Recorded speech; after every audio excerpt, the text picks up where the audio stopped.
हमें अपनों ने लूटा, गैरों में कहाँ दम था। हमें अपनों ने लूटा, गैरों में कहाँ दम था। ऐसा चुनाव लड़ने की स्थिति में नहीं हूँ। सर, आपका वॉइस वायरल हुआ था, आपका टेलीफोनिक बात वायरल कोई गलत कर दे अब आप कोई चीज हमसे लेके, लेकिन ये समाज जानता है कि मेरे ऊपर not a single FIR in my life, कि मेरी लाइफ में कोई सिंगल FIR नहीं है, पॉलिटिकल और क्रिमिनल।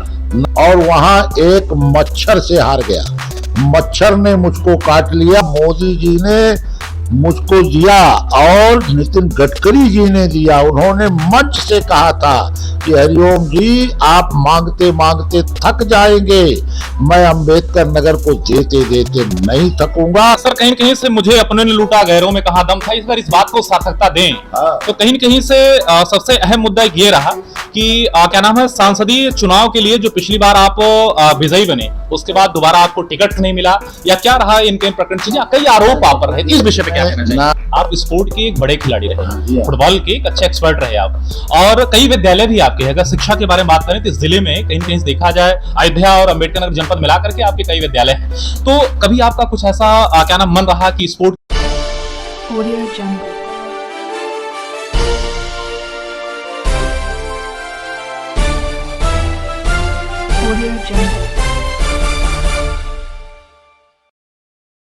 समाचार टीवी और मैं हूं अभिषेक उपाध्याय। इस समय अगर बात करें उत्तर प्रदेश का, तभी बीते दिनों में हाल में ही निकाय का चुनाव संपन्न हुआ है। हमारी टीम ने कई वार्डों में जाकर कई सभासद, चेयरमैन से बाकायदा चर्चा हुआ विकास बिंदुओं पर। आज इसी कड़ी में अगर बात करें अम्बेडकर नगर जनपद की एक बड़े नामचीन चेहरे, एक बड़े ही चर्चित व्यक्ति, बड़े ही लोकप्रिय व्यक्ति माननीय हरिओम पांडे जी मेरे साथ बैठे हैं। आप यहाँ का भूतपूर्व सांसद भी रह चुके हैं, वर्तमान MLC भी हैं, और कहीं किसी से अगर क्या जानकारी लें तो विशेष रूप से अम्बेडकर नगर जनपद क्या स्थिति थी आपके समय में जब आप बतौर सांसद रहे, और इस समय क्या स्थिति, सारा सब कुछ इनसे लेते हैं जानकारी। सर, मेरे चैनल में आपका बहुत बहुत स्वागत है। धन्यवाद। बात करें अगर विकास बिंदुओं का, खासकर अम्बेडकर नगर जनपद का, तो सर कहीं कहीं से इसको आपने पोषण किया है, इसको संवारा है बतौर सांसद के रूप में। क्या कहना चाहेंगे सर अम्बेडकर नगर जनपद के बारे में? देखिए, जब से ये अम्बेडकर नगर जनपद बना जी, उसके पहले ये फैजाबाद से सटा हुआ जनपद होने के नाते ये बड़ा उपेक्षित रहता था, और उपेक्षित होने के बाद जब हमारे इस जनपद में 1995 में मायावती जी ने इसको घोषणा की जनपद की, तो ये जनपद रिजर्व कॉन्स्टिट्यूंसी सीढ़ी के अंतर्गत आने लगा। और जबकि जो सत्यता थी वो ऐसी नहीं है, 5 विधानसभाओं से जो आच्छादित जनपद है ये, तो ये सवर्ण बाहुल्य जनपद के रूप में आता है। मोस्ट बैकवर्ड और बैकवर्ड या शेड्यूल्ड वोट ज्यादा तो है, लेकिन जब आती है बात फॉरवर्ड की तो वो फॉरवर्ड वोट छत्री, पंडित, लाला, बनिया और जो जातियां हैं उससे संबंधित इनको मिला दिया जाता है, तो ये करीब 8-8.5 लाख के पहुंच जाती है। तो जातीय गणना के आधार पर इसको ग्रहण किया गया, लेकिन उस समय मायावती जी ने ऐसी रचना रची जो हमारे जिले के लिए हानिकारक रही, और हानिकारक ही नहीं रही, पूरे प्रदेश और देश में ये प्रचारित हो गया कि अम्बेडकर नगर ये मायावती का जिला और शेड्यूल्ड कास्ट का जिला है। लेकिन समय परिवर्तन प्रकृति का नियम है। परिवर्तन हुआ 2014 में, जब भारतीय जनता पार्टी की सरकार ने चुनाव लड़ा यहाँ से और मुझको उम्मीदवार बनाया। तो मैं तो पहले जनप्रतिनिधि का चुनाव लड़ना नहीं चाहता था, लेकिन संघ ने जो राष्ट्रीय सेवक संघ ने, उनके पदाधिकारियों ने जबरदस्ती मुझको उम्मीदवार बना के चुनाव लड़ाया।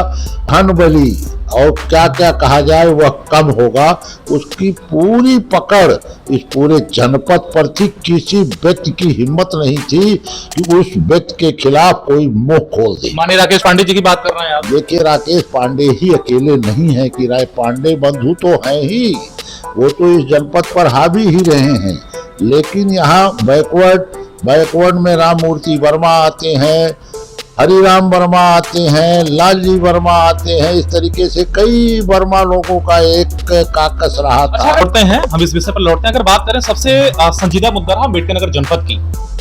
रही बात अगर मायावती का अम्बेडकर नगर जनपद या अम्बेडकर के नाम से घोषित हुआ, तो इस कंडीशन पे देखा जाए तो यहाँ से ओवरब्रिज से लेकर के इंजीनियरिंग कॉलेज, मेडिकल कॉलेज या जो भी यहाँ डेवलपमेंट रहे, ऐसा बताया जाता है कि मायावती के समय पे ही ये कहीं के उजागर हुआ और प्रगति के कार्य में ये क्या नाम पूर्ण हुआ।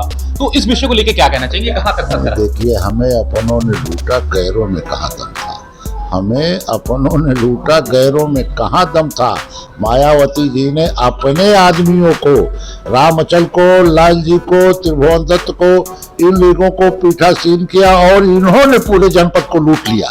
चाहे वह मेडिकल कॉलेज के नाम पर हो, अब मैं नाम नहीं लेना चाहता किसी पार्टी का, आप अंदाज लीजिएगा, चाहे वह पुल की बात हो या इसका द्वितीय विश्व युद्ध के समय में जो जमीन एक्वायर की गई थी नागरिक उड्डयन विभाग को एयरपोर्ट के द्वारा, उसमें यहाँ फ्यूल लेता था फाइटर, उसकी सारी जमीनें इन्होंने औने पौने करके एक्वायर करके और बेच दी, अपने आदमियों को बेच दी। आज भी उनके खिलाफ मुकदमे करोड़ों करोड़ों रुपए के लंबित है, कोई कार्यवाही नहीं हो रही है। आखिर कारण क्या है? आज मायावती जीरो पर आउट हो गई। कारण क्या है? क्यों जीरो पर आउट हुई? जब जनता जान गई कि हमें अपनों ने लूटा, कि मैंने जिसको जनप्रतिनिधि बनाया, 3-3, 4-4 बार मिनिस्टर बनाया, वही आके हमको लूट ले गया। अच्छा सर, कहीं कहीं से मुझे अपनों ने लूटा, गैरों में कहाँ दम था, इस बार इस बात को सार्थकता दें। तो कहीं कहीं से सबसे अहम मुद्दा ये रहा कि क्या नाम है, सांसदीय चुनाव के लिए जो पिछली बार आप विजयी बने, उसके बाद दोबारा आपको टिकट नहीं मिला, या क्या रहा इनके प्रकरण चीजें, कई आरोप आप पर रहे, इस विषय पे क्या कहना चाहिए? ना पार्टी का दोस्त था, ना और किसी का दोस्त था। मानव प्रवृत्ति होने के नाते मैं गुजरात गया हुआ था। सत्यता जहां है वो कहनी चाहिए, क्योंकि मैं संघ का व्यक्ति रहा, विद्यार्थी परिषद का व्यक्ति रहा हुआ था चुनाव प्रचार में, और वहां एक मच्छर से हार गया। मच्छर ने मुझको काट लिया और मुझको डेंगू हो गया।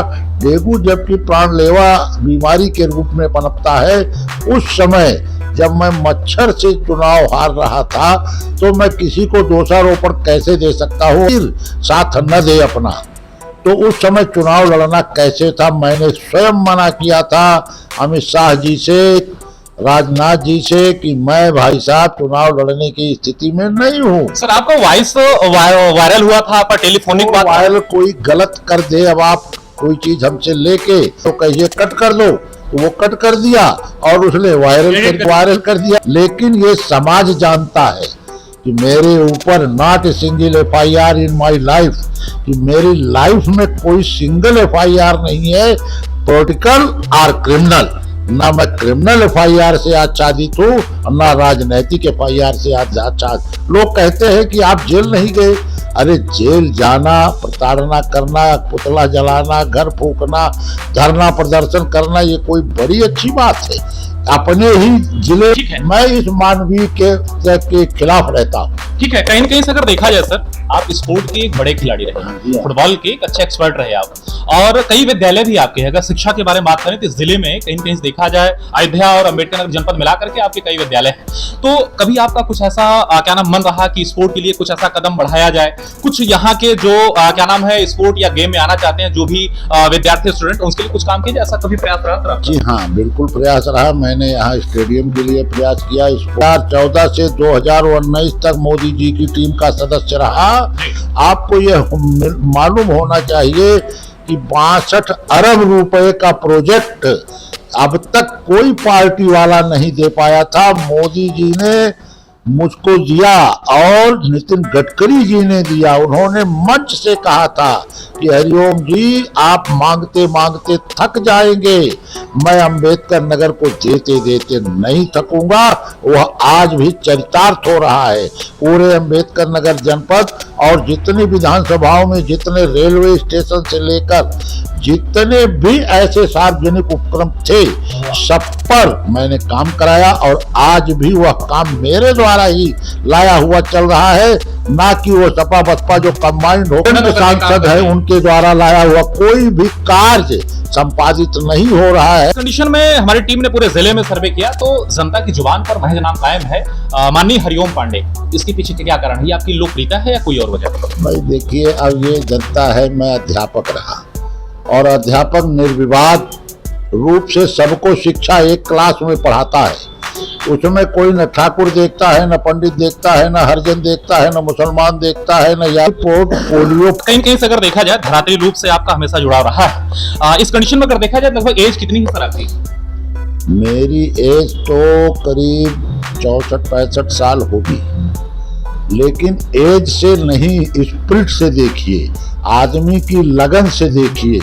कार्य आदमी अगर मन से करेगा कोई सच्चा कार्य तो निश्चित तौर पर। और भी प्रधानमंत्री थे मेरे देश में, क्या नरेंद्र मोदी ही एक ऐसे प्रधानमंत्री हुए 2014 से और आज तक 2023 तक कि पूरे विश्व में नरेंद्र मोदी जी की पूजा होती है। मेरे सर एज पूछने का सर कितना मतलब था कि आप 65 वर्ष के एक यंग व्यक्ति हैं। इतनी एनर्जी, इतनी ऊर्जा कहाँ से स्टोर करते हैं आप? कैसे प्लान को अंजाम देते हैं? खिलाड़ी था और खिलाड़ी होने के नाते मेरे मसल्स फाइबर, मेरे बोन्स, मेरे जितने भी लीगामेंट थे, जितने सिस्टम थे फिजियोलॉजी एनाटॉमी के, वो सारे सिस्टम की साइकिल बहुत मजबूत थी।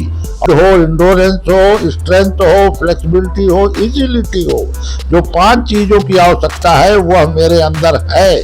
और सबसे बड़ी चीज जो है वो विल पावर, जो जिस तौर पर मोदी जी के पास, योगी जी के पास विल पावर ही है उत्तर प्रदेश का। कहीं से अगर देखा जाए क्या नाम आखिरी कड़ी में अगर बात करें आपसे, मेरे प्रश्नों को बड़े बेबाकी से संतोषजनक आंसर कर रहे हैं आप। जो वीडियो क्लिप चल रहा है ये आपके नगरवासी हो सके तो पूरा प्रदेश और देश भी देखे। क्या कहना चाहेंगे सर मेरे चैनल के माध्यम से अपने नगरवासी को और अपने प्रदेशवासियों को? देखिए, मैं अपने नगरवासियों का अभिवादन करना चाहता हूं, अपने प्रदेशवासियों का अभिवादन करना चाहता हूं कि मेरे जीवन की ये जीवन जग, जा माने जायमान होना और गा माने गमन करना, जो उगता है वो ढलता है। मेरी प्रभु से प्रार्थना है और मेरा अवशेष जीवन जो भी 10-5 साल का बचा हुआ है, मैंने मरते समय अपनी माँ को वचन दिया था कि माँ अगर मैं ठीक हो जाऊंगा तो जो अवशेष जीवन है समाज सेवा में पूरा लगा दूंगा। घर परिवार, बाल बच्चे, बीवी, किसी से कोई मतलब नहीं रहे। एक समर्पित मानसिकता से आप लगे हैं। कहीं से अगर देखा जाए मेरे प्रश्नों के बाद भी आपके जहन में कोई बात, कोई बिंदु मैं ना पूछ पाऊं, अगर अपनी तरफ से आप कहना चाहते हैं तो आपका स्वागत है। देखिए, आपने हर चीज खोद कर पूछ लिया और आपने बताया कि देश सेवा ये शरीर मिली है मानव का जीवन। ने कहा कि जीवित रहूंगा तब तक इस समाज की सेवा करता रहूंगा। मैं रहूं न रहूं फिर भी मेरे दिखाए हुए रास्ते पर, मेरे बताए हुए रास्ते पर अब होगा फिर मोदी की कार्यशाला में मैं ले जाऊंगा, योगी जी की कार्यशाला में ले जाऊंगा।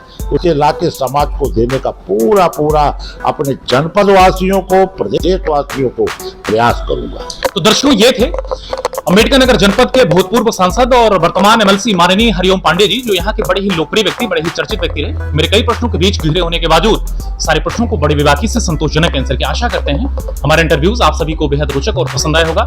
दर्शकों, अगली कड़ी में फिर किसी नई जगह नए लोगों से सभी कराते हैं मुलाकात। तब तक दीजिए मुझे अनुमति। धन्यवाद, नमस्कार। सर, मेरा चैनल ज्वाइन करने के लिए और अपना समय देने के लिए आपका भी बहुत बहुत धन्यवाद।